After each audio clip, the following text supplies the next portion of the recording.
बिस्मिल्लाहिर्रहमानिर्रहीम अस्सलाम वालेकुम। मेरे तमाम दोस्तों भरा उस्मानिया ज़रिए काम दे खुश आमदीद। मेरे तमाम ज़मींदार भरा देख रहे होने पनीरी लगी हुई शिमला दी ते उपर शटरिंग दा कम्म मुकम्मल आ ते स्मोक दा सिलसिला शुरू आ। देख रहे होने मेरा भाई स्प्रे कर रहा वा ते इस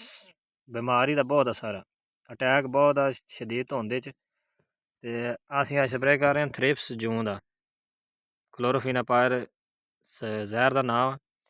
नाल असीं ईज़ा बयान पाया विच ते नाल दूसरा गोली पाई है। आज साढ़ा पहला फर्स्ट स्प्रे है। एहतियातन स्प्रे कर रहे हैं। पनीरी तकरीबन हाले साड़ी ना फ्रैश पई इन्नी खराब नहीं हैगी ना खराब पौधा हैगा सी पनीरी शिफ्ट जदों कीती है ना तो स्प्रे मार के शिफ्ट की है ते अज 10 दिन हो गए 10 दिनों बाद दोबारा स्प्रे मारन लगे ते अज असीं पहला अपाशी भी करनी है पानी लाना नीचे असीं थले DAP दी बोरी पाई हुई है। अज असीं अमोनीयम सल्फेट अद्धी बोरी यूरिया नाल UP पानी है ते असीं देख सकते ने दस्सण दा मकसद यह है कि वीडियो बनाने दा पनीरी शिफ्ट हुई पनीरी शिफ्ट हुई नवीं दूसरी जगह एक जगह तो दूसरी जगह तो मुंतकिल हुई है ते बीमारी का बहुत अटैक आना थ्रिप्स जून का मौसम ही ठंडा वा ते मेरे भरा जिमीदार भरा नवें जो आए ना इस फील्ड अक्सर लोगों को नहीं पता एहतियातन थन स्प्रे थ्रिप्स जून का बहुत कंपनियां के मुख्तलिफ नाम आ असीं ग्रीनलैंड का एक्सीड नाम तो मार रहे हैं उन्हें क्लोरोफिनापायर जहर का नाम ते नाल ग्रोथ वास्ते पा रहे गोली जबरैक्स ते दूसरा नाल ईज़ा बयान का स्प्रे सजेंटा का ये तकरीबन 10 दिन हो गए शिफ्ट हुए हुए ते वीडियो बनाने का मकसद ये है कि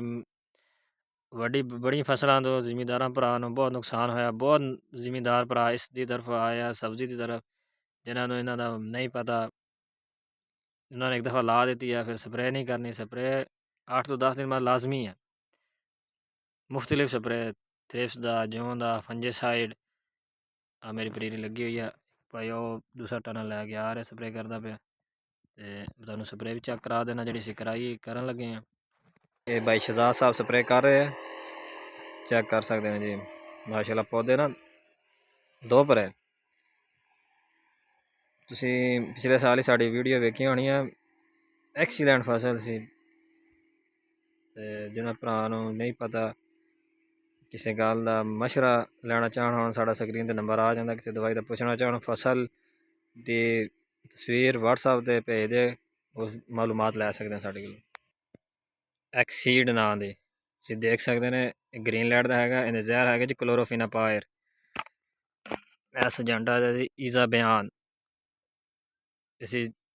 1000 ml 500 ml किले का किया जी अगे कैंजो का जी देख सकते हैं तुसीं जबरैक्स